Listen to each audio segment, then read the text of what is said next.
To znamená, že akékoľvek náradie môže pomôcť narušiť prvý a posledný krát mechanicky nejaké podorničné utuženie. V tomto prípade tie koltre nezajdu až tak hlboko, aby podorničné utuženie nejakým spôsobom narušili.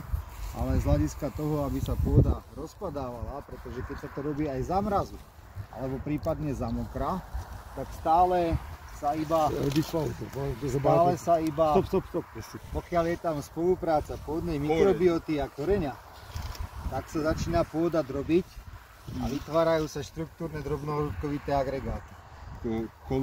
Spolupráca koreňa a vznikajú tzv. Pseudoagregáty, ktoré potom podliehajú rozplaveniu vodou a vznikajú polyedrické agregáty naspäť, takže pôda sa nezoštruktúrňuje.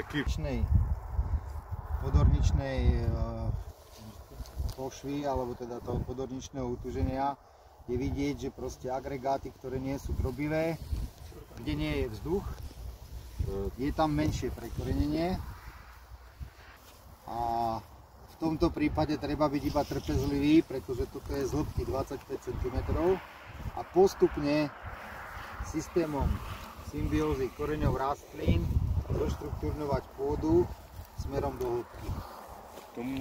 Čomu oplatku doporučujem, jak dal pracovať s tým pôdom? V tomto prípade určite doporučujem pokračovať s medziplodinami a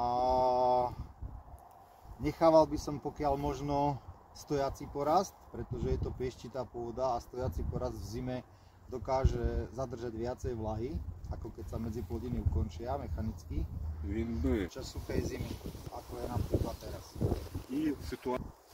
A následne pestovanie kombinácie dvoch plodín s nižším výsevkom.